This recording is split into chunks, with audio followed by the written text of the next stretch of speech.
Today, we're diving into a really powerful idea: how to truly thrive when it feels like the world around us is on fire. It's all about a new way of thinking, one that asks us to throw out some old ideas about scarcity and success to find something, well, much stronger inside ourselves.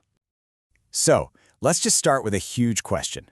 What if all the things you're chasing, the things we've all been told are the goals, what if they're completely wrong?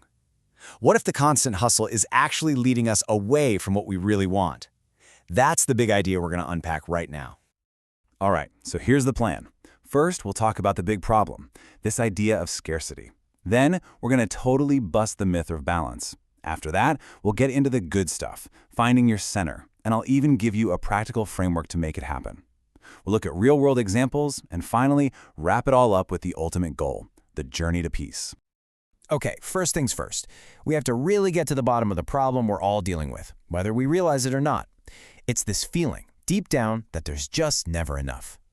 It's called the scarcity mentality. You know that feeling? Not enough time, not enough money, not enough opportunity? But here's the kicker. The core argument is that this feeling isn't natural. It's actually manufactured. It's a story sold to us by a system that kind of needs us to always feel like we're missing something. You know, this reminds me of that incredible line, sometimes credited to Robin Williams, about weapons of mass distraction. Think about it. Modern marketing is brilliant at telling us what we want, but it completely distracts us from what we actually need. It pulls our attention away from the things that are truly abundant, the things that actually matter. So, with the world constantly distracting us, what's the one thing we're always told to aim for? Balance, right? Work-life balance. But what if that very goal, that thing we're all chasing, is actually designed to make us fail? I mean, really think about it. Is a perfectly balanced life even a real thing? Or is it just this impossible ideal we're all supposed to strive for?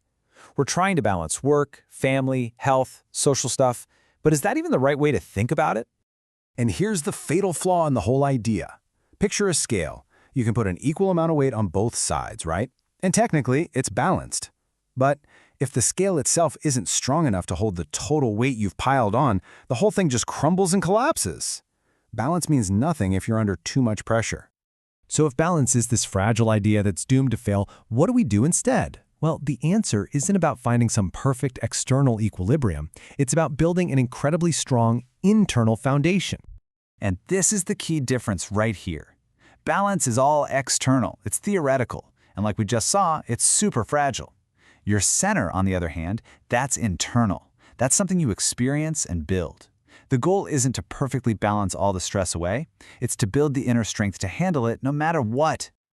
So what is your center? Think of it as your personal zone of stability. And you find it by kind of gently testing your own limits, not to break yourself, but to really learn where your safe boundaries are. It's about getting to know yourself so well that you understand exactly what you need to feel grounded and capable, even when everything outside is totally chaotic. Now, this probably all sounds great, right? But you might be thinking, okay, how do I actually find this center? Well, the good news is this isn't just a philosophy. It comes with a super simple, really practical framework you can use for pretty much any challenge. It all comes down to asking yourself these 5 questions. Why gets to the root cause. Like, is this a real problem or just that scarcity mentality talking? How is about figuring out if your goal is even possible with what you have. And then when, where, and who, those are the action steps. They turn the idea into a real plan with the right timing, the right place, and the right people. Okay, and this is my favorite part.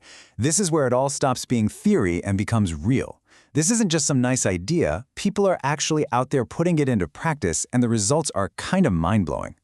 So get this.